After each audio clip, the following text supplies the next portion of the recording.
जो हिमाचल प्रदेश से सांसद हैं, आज दिन तक इन्होंने भारत के संसद में जो है एक बार भी हिमाचल के हित की आवाज़ नहीं उठाई। भारतीय जनता पार्टी के जो प्रदेश के नेता भी हैं, इन्होंने भी एक मीडिया में हिमाचल प्रदेश को बदनाम करने का कैंपेन चलाया है।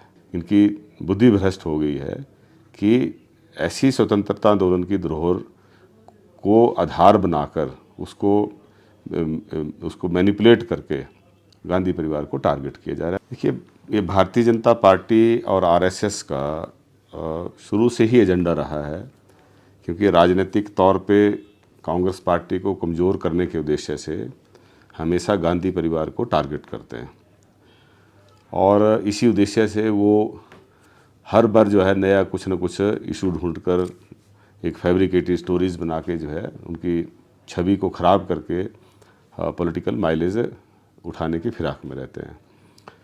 नेशनल हेराल्ड कोई व्यक्तिगत ओनरशिप नहीं है, ना तो सोनिया जी की है, ना राहुल गांधी जी की है, ना गांधी परिवार के किसी और सदस्य की है। ये स्वतंत्रता आंदोलन से जुड़ी हुई अखबार है और इसको तो भारत सरकार को चाहिए कि वो स्वतंत्रता आंदोलन से जुड़े हुए जितने भी पहलू हैं, और उसमें ये नेशनल हेराल्ड और नवजीवन जो हमारे समाचार पत्र हैं, इनको भी इसको तो ये तो नेशनल ट्रेजर हैं, राष्ट्रीय संपदा, राष्ट्रीय धरोहर इसको घोषित किया जाना चाहिए। कहाँ उल्टा जो है वो इसके बहाने जो है वो गांधी परिवार को टारगेट कर रहे हैं।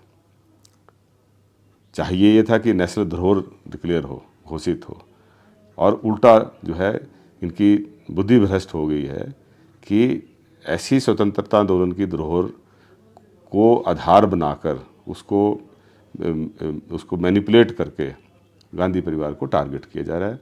और वो भी ऐसा परिवार जिस परिवार का बलिदान और त्याग का इतिहास रहा है, जिसने अरबों रुपए की संपत्ति जो है वो राष्ट्र के नाम पे स्वतंत्रता आंदोलन के समय पे कर दी, जिसकी दो पीढ़ियां जो थी स्वतंत्रता आंदोलन में जिसने सक्रिय तौर पे भाग लिया, और वो मोतीलाल नेहरू जी, जवाहरलाल नेहरू जी तो जेलों में रहे, कई वर्षों तक नेहरू जी जेलों में रहे। 2 पीढ़ियाँ उनकी देश के लिए कुर्बान हो गई। इंदिरा जी शहीद हो गई, राजीव गांधी जी शहीद हो गए। उनकी कोई व्यक्तिगत लड़ाई किसी ऐसे संगठन से थोड़ी थी। वो जो कुछ किया वो देश के हित में किया, और ऐसे में इस परिवार को जो है वो निशाना इसलिए बनाना क्योंकि वो राजनीतिक तौर पे उसका फ़ायदा उठा सकें, उनकी छवि खराब करके, इसी उद्देश्य से ये प्योरली एक पॉलिटिकल और घटिया पॉलिटिकल इनकी तरफ से ये एक्शन है, और इसकी जितनी निंदा की जाए उतनी कम है।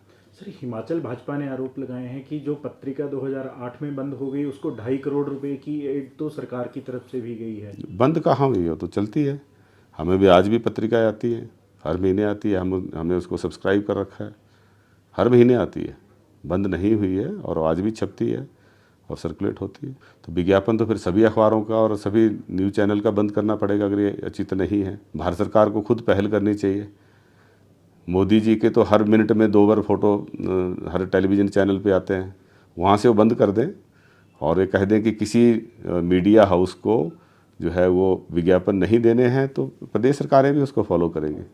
आपने प्रधानमंत्री का जिक्र किया। प्रधानमंत्री ने 2 दिन पहले यमुनानगर में हिमाचल की कांग्रेस सरकार पर निशाना साधते हुए उन्होंने कहा तेलंगाना और कर्नाटक में भ्रष्टाचार की लूट चल रही है और हिमाचल का विकास भी पूरी तरह ठप हो गया है। देखिए, प्रधानमंत्री जी बड़े पद पे हैं और पूरे देश के हैं, लेकिन उनका भी राजनीतिक एजेंडा जो है वो हमेशा टॉप पे रहता है। वो चाहते थे कि देश में जो सो उन्होंने नारा दिया था कांग्रेस मुक्त भारत का, उसको वो अपने जीते जी अपने राजनीतिक तौर पे सक्रिय जीवन में अभी तक हासिल नहीं कर पाए।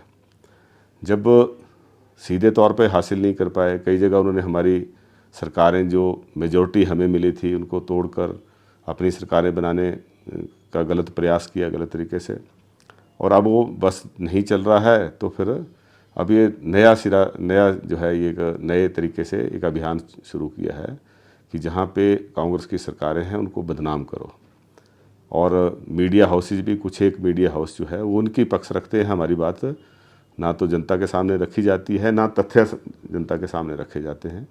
ये दुखदाई पहलू है।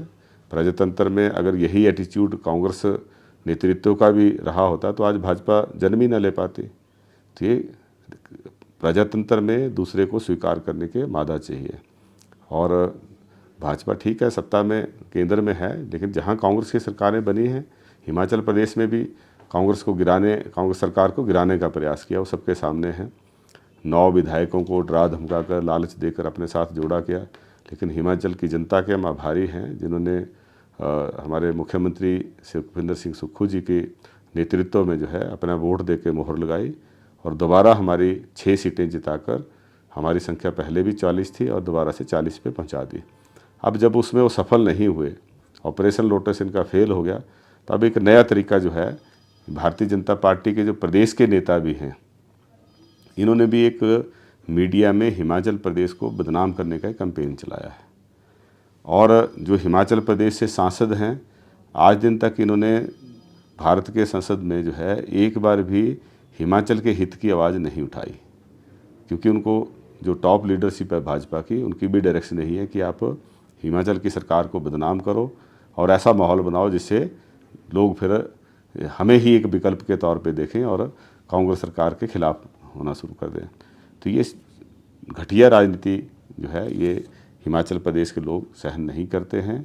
ये जो भी हथकंडे अपनाएं ये अभी तक भी फेल होते हैं और अब भविष्य में भी फेल होंगे। सर, एक अंतिम सवाल, हिमाचल प्रदेश के इतिहास में पहली बार हुआ है कि किसी मुख्य सचिव को मुख्य सचिव रहते हुए ही सेवा विस्तार मिला है, किस तरह से देखते हैं आप? अब ये जिन्होंने दिया उनको जानकारी होगी, मुझे तो जानकारी नहीं है, क्योंकि ऑल इंडिया सर्विसेज के ऑफिसर हैं। अब ये तो प्रधानमंत्री जी को पता होगा कि किस आधार पे दी गई।